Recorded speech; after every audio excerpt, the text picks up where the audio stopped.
Thank you so much, Vivian, there from Broadcasting House. We're coming to you live from Kisii County, especially in Ogembo Town, for the launch of the affordable housing project in Bomachoge, Chache. You do know that this has been the presidential tour that kicked off from Monday. It will be concluded today here in the Greater Kisii region before the president heads over to the Greater Rift Valley region. Now, the president has various stopovers aside from the Ogembo Town affordable housing project. It will be the Nyabiosi, Nduru, Matanga, Mano Road in South Mugirango, as well as the last mile connectivity, Mokoma Village in Nyakiringi, Kabeba, Riasuta in South Mugirango, and finally the president will cap it off by visiting Kieni Road in Borabu constituency in Nyamira County. You do know this is the tone that the president has been able to set.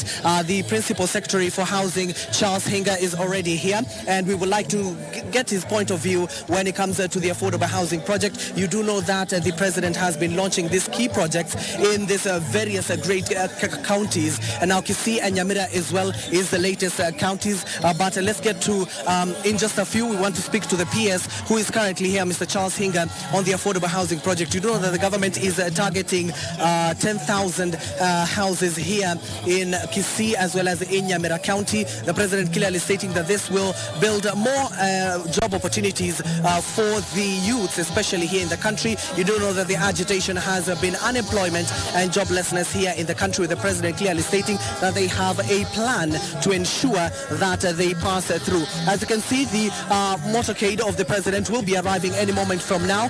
The key government officials led by the principal secretary Charles Hinga and other directors here in the housing program are currently here and conversing.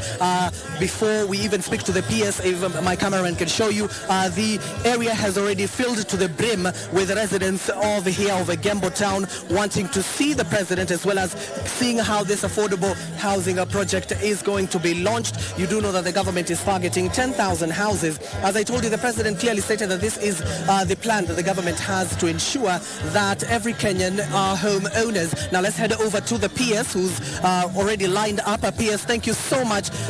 In just a few minutes, PS, just a quick word. We are live on KBC right now. PS, quickly, I know you are aligning yourself for the president who is just about to arrive any moment from now.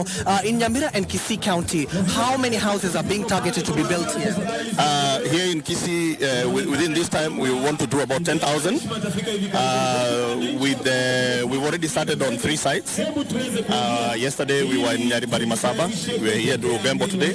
And then we have a big site in Nyanchwa, where we're going to do 2,400. So work has already started. Mm-hmm. And PS, how many people are you targeting to employ, especially here in the Greater Kisii region? Yeah, just Kisii alone, we are targeting to employ another 20,000 young people towards this work. And then also we have about 17 markets that we are also building. You also know they will also absorb a lot of working people.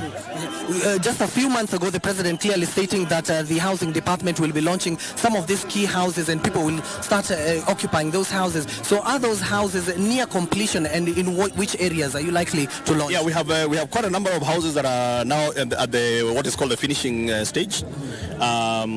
Mukuru, the first phase, about 1,082 units are almost done. We're just waiting for lifts. And then we have got some projects that we started which are called 200 units per constituency, where we started of about 16 sites. And those ones are towards the end of the year, early next year, they'll be ready for occupation. So right now, beginning September, we are going to go on an overdrive to just now sensitize Kenyans. How do you own this home? And where are they?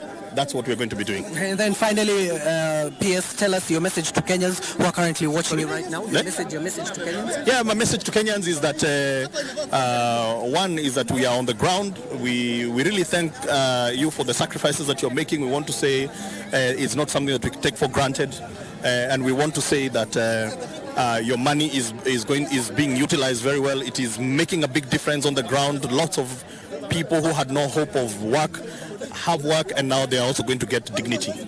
Thank you, PS, and apologies for interrupting your meeting. I saw you in a meeting, yes. But thank you so much for... This is my office. Yes, thank you for... Thank you so much. Thank you so much, PS. That was PS for housing. That is Mr. Charles Hinga, just telling us all the government's program and what are their plans, given that in September you've just heard from the PS himself that they'll start be launching these particular houses and Kenyans will start becoming homeowners.